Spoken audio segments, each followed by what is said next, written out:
It's Jessica Mahoney, Lord of the Rings, Part 1. What fellow do you mean? Asked Pippin. Then you haven't seen him? Said the farmer. He went up the lane towards the causeway not a long while back. He was a funny customer and asking funny questions, but perhaps you'll come along inside and we'll pass the news more comfortably. I have a drop of good ale on tap, if you and your friends are willing, Mr. Took. It seems plain that the farmer would tell them more, if allowed to do it in his own time and fashion, so they all accepted the invitation. What about the dogs? Asked Frodo anxiously.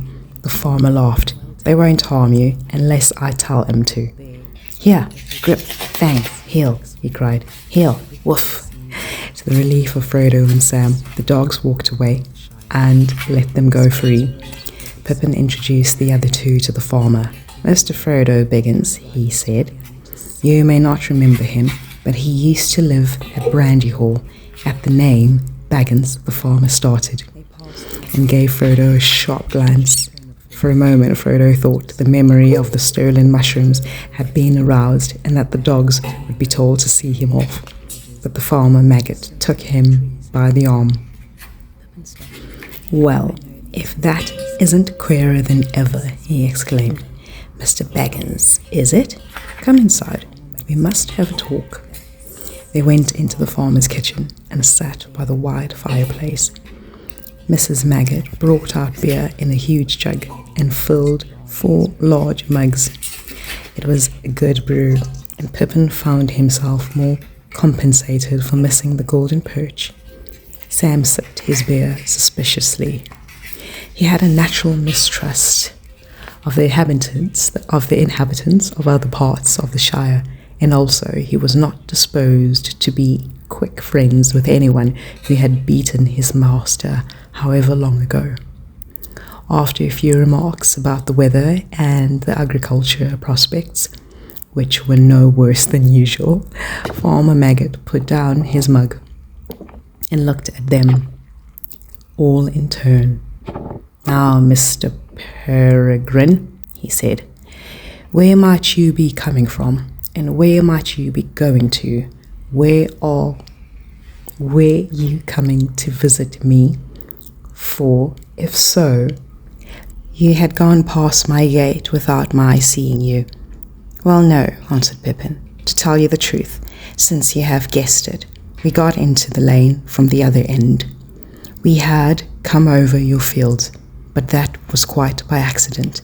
We lost our way in the woods, back near Woodhull, trying to take a shortcut to the ferry. If you were in a hurry, the road would have served you better, said the farmer, but I wasn't worrying about that. You have leave to walk over my land, if you have a mind, Mr. Peregrine, and you, Mr. Baggins, though I dare say you still like mushrooms. He laughed. Ah, yes, I recognize the name. I recollect the time when young Frodo Baggins was one of the worst young rascals of Buckland. But it wasn't mushrooms I was thinking of. I had just heard the name of Baggins before you turned up. What do you think that funny customer asked me? They waited anxiously for him to go on. Well, the farmer continued, approaching his point with slow relish. He came riding on a big black horse in at the gate, which happened to be open, and right up my door. All black he was himself too, and cloaked and hooded up, as if he did not want to be known. Now, what in the Shire can he want? I thought to myself. We don't see many of the big folk over the border, and anyway, I had never heard of any like this black fellow. Good day to you, I says, going out to him. This lane don't lead anywhere, and wherever you may be going, your quickest way will be back on the road. I don't like the looks of him.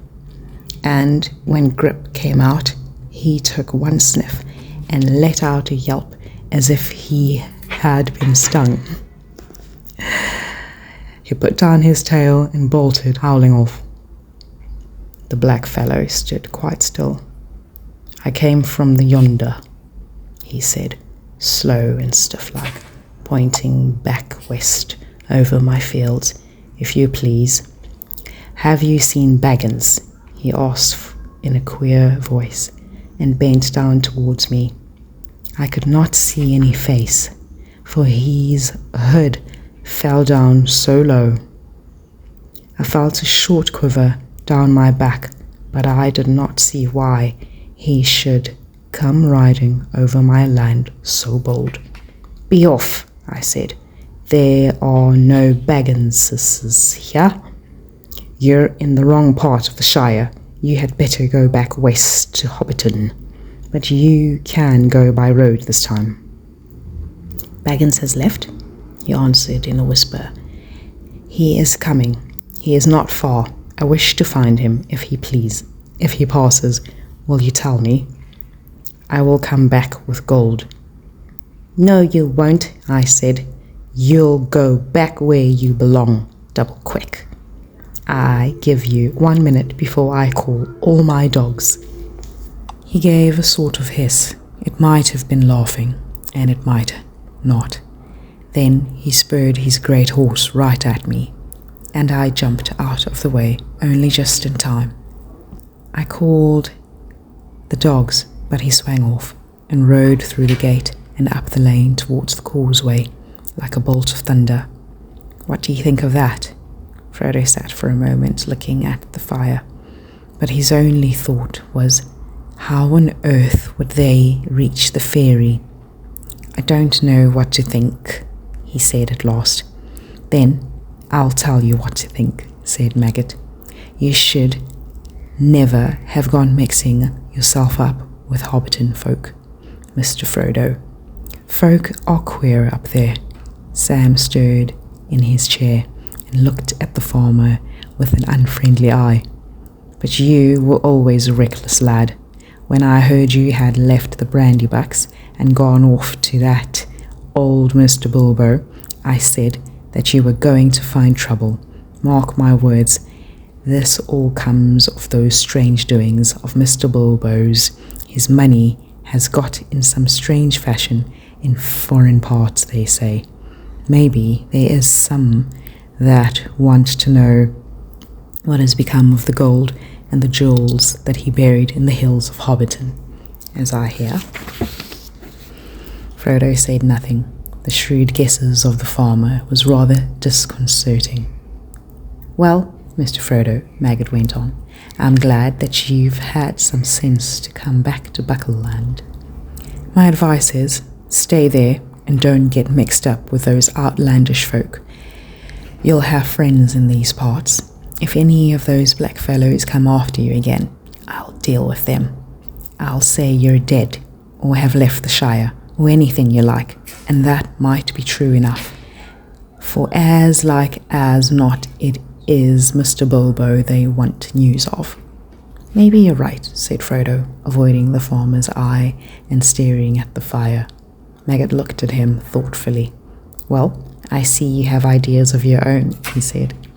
"It is a plan as my nose that no accident brought you, and that the rider here on the same afternoon, and maybe my news was news to you.